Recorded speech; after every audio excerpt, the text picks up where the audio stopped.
This is True News, the news program that refuses to compromise the gospel of the kingdom of God in a world of apostasy and compromise. In fact, the topic of this segment is apostasy. Mr. Kevin Swanson has published a new book, Apostate, The Men Who Destroyed the Christian West. Kevin is the host of Generations Radio, a program devoted to Christian homeschool families. He's also the executive director of Christian Homeschool Educators of Colorado. His previous book was The Second Mayflower. Kevin is also a Bible teacher and elder in the Reformation Church in Castle Rock, Colorado. His website is generationswithvision.com. Kevin, welcome back to True News. Thanks, Rick. Always good to be with you. Yes, sir. In Castle Rock, a beautiful city. In fact, when my family, when we were preparing to leave Texas in 2005, I seriously considered moving to Castle Rock. I visited the city, looked at real estate. Very, very, very nice place to live. Yeah, we're happy to be here out on the eastern plains of Colorado, a safe distance from the demise of Western civilization, as we like to say. Yes, right there between Denver and Colorado Springs. Mm-hmm. All right. Yep, that's us. Okay, your new book, Apostate, The Men Who Destroyed the Christian West. The list is long, and we only have 20 minutes, so This is going to be a challenge. I looked at the table of contents. You named many historical people that are admired and respected by many Americans, men whose works are required reading in schools and colleges, yet you say they helped destroy America and the West as a Christian place. Where do we start? Well, I tell you, they were destructive men. There's no question, and no question they were apostate. I mean, they admit to be apostate themselves. It's not difficult to read their biographies or autobiographies and determine these guys had a Christian roots. They had Christian grandpas and grandmas, but they turned away from the faith, and they turned out to be some of the worst wretches that have ever lived in many cases, and set the direction in the Western world to destroy Christianity, and I think destroy the Western world itself. It's been a mix of humanism and Christianity, but you mix sand into concrete or water into the concrete and sand into the concrete, after a while the whole foundation tends to jitter and the thing comes down, and that's what we're going through right now. Mm-hmm. These men were apostates. They left the faith, and they led so many people, in some cases billions of people, down the highway towards Marxism, socialism, existentialism, humanism, and the isms that have eroded the entire Western world. All right, your list of bad guys doesn't start in the 1950s or 60s. You go back centuries. Well, I think it's important for people to know the roots of it. They need to know what the philosophies were. They need to know who the men were. Why? Because there's some of us who want to be Christians. They want their kids to be Christians. They want a world where faith, family, and freedom survives. And the humanists, existentialists, those who have destroyed our world, are not going to contribute to anything good in the years to come. So it's at this point where I think the last few people who say, I think the Christian faith is cool. I think the Christian family is something that really needs to survive. I think that freedom is cool, and we need a free country somewhere around the world where Karl Marx doesn't get his hands into it. There's a few people left like that, and we need to go back and find in history who the bad guys were and understand their philosophies, and then bring biblical answers to those philosophies, and then hopefully leave our children something of a legacy to rebuild faith, family, and freedom somewhere in the world in the years to come. All right, let's start with your number one. I should say your first bad guy. Who did you name? Well, I named Aquinas, and I know that's controversial. A lot of people like Aquinas. Certainly the Catholics do. A lot of Protestants do too. But Thomas Aquinas, even at the end of his life, admitted that all his work was straw. But what he did was he said, okay, we have sacred doctrine, philosophical doctrine. The philosophical doctrine will be built up on human reason, and that'll be all the humanist stuff. And then we'll have sacred doctrine. We'll have both at the same time. And the Bible cannot speak to philosophical knowledge. It can't speak to ethics. It can't speak to epistemology. It can't speak to metaphysics. It can't speak to philosophy. So he separated out this secular area of life, gave it to the universities that were effectively run by the Aristotelian thinking of the day, and that set up the whole stage for eliminating the Christian faith from the public sector, from culture, from education, from politics, from everything. And effectively, it was Aquinas that set the direction for the abandonment of the Christian faith in the wider culture of the West. And yet our educational system was Christ-centered at the beginning of this country. Yes, it was. It was, but Aquinas always seemed to gain the upper hand. I mean, you think of Harvard University. That really was somewhat of a Christian college at the beginning, but remember, it was Aquinas thinkers, it was Aristotelian thinkers, it was William Brattle and a guy named Leverett who were latitudinarian kind of liberal thinkers that made their way into Harvard and squeezed increased Mather and the Puritans out, and they said, hey, we don't need any of this Christian ethics in this. We'll use Aristotelian ethics. We don't need any of this godly stuff. We'll teach the Greek philosophy. And so inevitably it was Greek philosophy and human reason that won the day at the turn of the 18th century at Harvard. And pretty much every university, every seminary went that direction, from Harvard to Yale to Princeton. We have lost almost every single educational battle over the last 300 to 400 years of this nation's history because Aquinas makes his way into the universities again and again and again, and I'm just sick of it. I'm tired of losing, to be honest with you, Rick. I mean, there are some people who still want the faith to survive, still some Christians left. We don't particularly like secular universities grabbing control of the thought processes of a nation again and again and again and again, and so that's why I wrote the book. I said, hey, it's time to get rid of this thinking that mixes humanistic ideas in education with Christian ideas. Who were some of the other early humanists that played a detrimental role in the decline of the Christian West? Well, there's no question John Locke, Descartes, others are trying to build up that independent system of humanist philosophy on human reason. But Jean-Jacques Rousseau would be, I think, a very important figure. He was a man who configured everything you see today effectively in the socialist state. You realize that governments never took more than 6, 7, 8% of the gross national income for thousands of years. In fact, the Roman Empire never really took much more than about 8 or 9% of the people's income. But you get into the 1800s and 1900s, and suddenly almost every single government, including ours, is upwards of 60%. 70% of the gross national income goes to government spending at some level, local, state, or federal. How did that happen?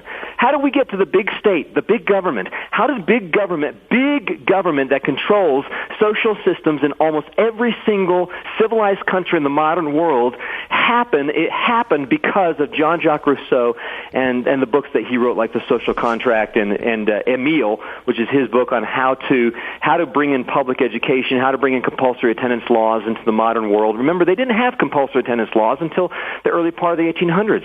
And the last state in America, the last holdout in America to stand up against socialism in the schools and compulsory attendance laws was Mississippi, and it went down, and I think it was 1913. So Jean-Jacques Rousseau worked very, very, very, very hard to bring a socialist system to bear in order to bring about a totalitarian world, an Orwellian world, and that's the direction we're headed in today. People say, well, how in the world did we get to 1984? How did we get to totalitarianism and communism and socialism controlling medical care and just about everything, education, everything you can ever imagine? The answer is Jean-Jacques Rousseau. Jean-Jacques Rousseau. He's the father of Karl Marx. Karl Marx, of course, a key figure later on. I treat him as well. But if you want to know, what ruined the modern world and why we're heading towards totalitarianism, you need to study my book, Apostate. You need to get a copy and read about Jean-Jacques Rousseau, who, by the way, was a madman, insane. He abandoned 5 of his children on the steps of an orphanage the day they were born to die there on the steps of an orphanage. He was a wretch. He was one of the most horrible, wicked men who have ever lived. But he was also generally, I think, widely considered the mastermind behind the modern world. Lots of times when you study these people that are revered in history, you find out they are creeps. They are. They were creeps. There was nothing good about them. They're terrible. Many of them were demon-possessed. Some of them killed their kids. Marx starved 2 or 3 of his children to death. One of his daughters married a Satanist, and his last 2 surviving daughters committed suicide shortly after his death. No, these guys' lives were hell on earth. They were some of the worst men who ever lived, and yet they had tremendous influence over billions of people around the globe. People don't understand the kinds of people that have had incredible influence. I call it Nephilim influence or gigantic influence upon the minds and hearts and lives of billions of people around the globe. But I just think that somebody needs to bring out this expose, and at the very least, it's an interesting story. People tell me over and over, my book's a page-turner. It's impossible to put it down. But if you want to know what made the modern world and the wretches that brought about the hell on earth we see in most Western nations today, you got to get a copy of my book, Apostate. It's like this is somewhat off topic, but Dr. Alfred Kinsey, he is recognized as the father of modern sex education. And psychology schools revere him, and he's taught, his works are taught in colleges and universities. The U.S. government still funds, work as based on his research. But Kinsey was a demented, twisted, sick, sexual pervert. He was a glorified child molester. He was a pedophile. Yeah. He was a worthless piece of you-know-what. And yet he's edified and glorified as this brilliant man. He was trash. He was human trash.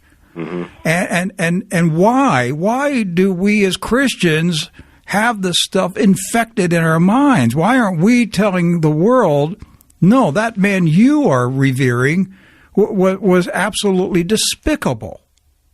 Yeah, I think it's because we've been brainwashed, yeah. Yeah, exactly. Jesus said something important, and I treat this in my book. Jesus Christ said concerning prophets, false prophets, and the philosophers, and people who teach and lead many, many people astray, by their fruits you shall know them. And that's really important. That's why I bring out all the biographies. I think it's important to know these biographies in order to know the evil of these men and the evil fruits that they produced by way of their teaching. Now, anybody that went to high school or college read the works of Ralph Waldo Emerson. How did he get on your list? Well, Ralph Waldo Emerson is one of the key apostates of the 19th century. I mean, he would admit himself to be somebody who's not a Christian. He was not even a Unitarian. He was a Transcendentalist. He pretty much left Unitarianism behind and developed a religion that was largely based in Eastern mysticism. His aunt taught him the Bhagavad Gita, so he had a strong Eastern mystical worldview that infected him, and he wound up affecting hundreds of millions of people in America as well, with an idea, a viewpoint that glorified self and turned man into his own source of truth and man into his own God. He was the guy who came up with the phrase "follow your heart," which you hear everywhere. The Bible says the heart is deceitful above all things and desperately wicked. Who can know it? And we're not to follow our hearts. We're to follow the Word of God and be corrected by the Word of God constantly, because our hearts are nothing to be trusted. But Emerson was one who said, you could just make it up as you go along, and everybody effectively makes up their own religion, their own truth as they go along. And he was an early relativist and affected lots and lots of people. One of the guys that I treat in my book is Ralph Waldo Emerson. Okay, of course, we all know Karl Marx and Charles Darwin. Darwin had profound detrimental impact on this country. Darwin is probably the most influential man of the modern age. In fact, they've done surveys and found that the vast majority of people say Charles Darwin is the number one most powerful influence in the most number of people in the present day. Now, I would like to say Jesus Christ is, and I think if you look at the entire globe, you would say that Jesus Christ has had the most influence. But if you look at just the Western world over the last 150 years, and you survey people, you're going to find Charles Darwin had the most influence on the most people over the last number of years. Now, as it turns out, he was a sadist. He was insane. He suffered from multiple forms of insanity, and he confessed himself to be a sadist who enjoyed torturing small animals to death and really dreamed of killing and murdering people. And also, I think the most horrific thing about Charles Darwin people need to understand is he wrote a book called The Descent of Man, in which he talked about the necessity of eliminating certain races. And when he said that there's a necessity of eliminating certain races, in the paragraph that I treat in my book, in fact, I list out that long paragraph. And I say this is probably the worst paragraph, the most dangerous paragraph, the most horrific paragraph, the most evil paragraph ever written in any book in the history of mankind. And people need to know that paragraph. They need to know it virtually by heart. if they're ever going to stand up against the eugenics and the racism and the evolutionary racism that is predominant in the minds of men today.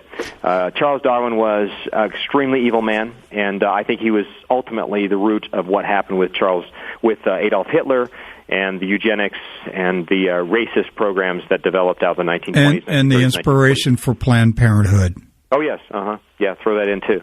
And, you ask any, almost any college or university professor, what was the name of Charles Darwin's great work? And they will say The Origin of Species. Yeah. But they don't tell you the rest of the title. No. The preservation of favored races in the struggle for life. He was a racist. Yep. Very important that people understand this kind of stuff, and because these are the most powerful, influential men of the modern age. And as Christians get educated, as we get educated and we educate our children, I think we might be able to salvage something of our children. So many of our children go to public schools, wind up in public universities, and I find them taking they're educated into little commies. Yeah. They're taking the wrong direction all the time. And it's not that their teachers or instructors are members of the Communist Party. No, they have been indoctrinated into socialism, communism. They don't even know it. It's been going on for decades. They don't know any other way to think other than a socialistic, communistic worldview. On your list, Friedrich Nietzsche. Here's another sorry excuse Nietzsche was the father of modern psychology. In fact, most psychology programs will link to Friedrich Nietzsche as the grandfather of their movement, and he was the first psychologist, called himself the first psychologist, but he had it in for Jesus Christ. Yes, he's the one, he coined the phrase, God is dead. Yes, he did. And he also wrote a book called The Antichrist, in which he positioned himself as the Antichrist. He said, I am Antichrist, I am against Christ. So he took a battle against Christ. Well, 3 months after he published the book, he went totally insane. And he was insane for the last 13 years of his life. So you pick the wrong fight. You don't pick a fight with the Lord of Lords and King of Kings. Why don't they tell us about why don't they tell us that part in college? Well, that he went insane. Because it's embarrassing to tell everybody that the grandfather of psychology was totally insane. That's one of the great ironies of all of history. And what drove him to insanity? What was the book that he wrote? It was called The Antichrist. A book in which he positioned himself as the Antichrist himself. And he went insane. Yeah. He got demon-possessed. Yep. And I think there were several that were actually possessed by Satan himself. I think Karl Marx was possessed by Satan himself. Nobody could have achieved as much power in their ideas, in their influence over billions of people, China, USSR, Cuba, etc., even America to some extent. Nobody could have achieved that much power, that much influence without the aid of principalities and powers at the very, very highest echelons of the demonic world. He was a Satanist. He was not an atheist. He was a Satanist. He was a Satanist, right. In fact, I have quote after quote from his poetry and his prose where he acknowledges that he was in league with Satan himself. And he had taken on Satan's agenda of destruction, and it's amazing. I mean, I have the language in my book, and I realize that it's controversial, and my book is a challenge. I would dare people to read it. It's a difficult read in some ways. It's a page-turner in other ways, but you're going to see some sheer evil throughout it, where I swim into the worldviews and the lives of some of those evil men who have ever lived. And I detail the sorts of things that they taught and the sorts of things that they did. Okay, but now the father of public education, who would speak against public education? Would you do it? Oh, yeah, John Dewey. Dewey, and before that, Jean-Jacques Rousseau. Mm-hmm. John Dewey said that Jean-Jacques Rousseau had incredible influence upon him. So the links are undeniable. John Dewey, of course, raised in a Christian home, as almost every one of these were raised in a Christian home. That's why we call them apostates. And they become very dangerous men because they abandon the faith of their mothers and fathers and grandfathers and grandmothers. And John Dewey's parents were godly people. His mother was a godly evangelical Christian who would witness about Jesus to everybody she ran into. But he lost his faith in college, effectively. He was shamed out of it by G. Stanley Hall, his professor, who himself was raised in a Christian home. His parents wanted him to be a pastor, but sadly they sent him to university and then off to the liberal university in Germany. And as as always, they go to the university and they manage to find some particular exit from the highway of orthodoxy and wind up in some strand of apostasy. And so that's what happened to G. Stanley Hall, and then G. Stanley Hall shamed John Dewey out of any belief in the true and living God, and John Dewey became probably the most outstanding atheist and the guy who penned the Humanist Manifesto 1 in 1933, I believe it was, and set the course for American public schools to be as secular and atheistic as they are today. All right, let's. I've got about 2 minutes remaining. Let's jump forward in time. Samuel Clemens, Mark Twain. Yeah. Yep, and I know that's a shocker to some, but Mark Twain was probably the strongest apologist against the Christian faith that America has ever seen. His book, Huckleberry Finn, probably the most popular book used in high school education, high school literature. And what I go at my book is the whole literature program in Christian schools and Christian colleges across America. We have been almost thoroughly infiltrated by humanist ideas and literature programs. Almost nobody has approached these things with as much critique as I have in my book. I take on Mark Twain. I take on Nathaniel Hawthorne's what's in Huckleberry Finn that we should watch out for? Well, Huckleberry Finn is a constant attack on the Christian church for its position on slavery in the southern states. And he mocks Christianity throughout. Huckleberry Finn himself is an atheist who is abandoning the faith and finding multiple reasons throughout his journey to oppose the Christian faith. He points out hypocrisy everywhere. Think of the Granger Fords, where they run into the Granger Fords who have the Bible and Pilgrim's Progress and everything. And they go to Sunday school in the morning, and then they go and murder the living daylights out of each other on Sunday afternoon. I mean, his book is extremely powerfully, cynically against the Christian faith. And Mark Twain himself, I believe, turned out to be demon-possessed at the end. At the end of his life, within 2 years of dying, he wrote a book penning letters from Satan to the archangels and instructed his daughter not to publish the book ever because it would get him into trouble. It was finally published in the 1960s. It's one of the most acidic, horrific, evil books I think ever written by any human being in the history of mankind. Wait a minute. Tell me this again. Mark Twain wrote a book called what? It's called Letters from the Earth, in which he's penning letters from Satan himself to the archangels, Gabriel and Michael, and it's just a hair-raising, horrific story in which he's encouraging women to multiple adulterous relationships and so forth and so on. But wasn't Samuel Clemens kind of like a forerunner of pornography? Wasn't he? Well, pretty perverted old guy? Ernest Hemingway was probably fit that bill a little bit more. He wrote his first pornographic novels when he was 17 years old, and I have a whole section on Ernest Hemingway as well in the book. But these were all apostates, Hemingway or Mark Twain was raised in a Presbyterian home. He called himself a Presbyterian for many, many years. And Hemingway was raised in a nice little Baptist home, Wheaton College background. But they become some of the most horrific writers that maintain Nietzschean ideas and transcendentalist ideas and things that are eroding the Christian faith and destroying the Christian influence in culture and especially in literature. And this is why we need to engage the battle. In literature, the most liberal departments in Christian colleges today, almost without exception, are the literature department, the liberal arts department.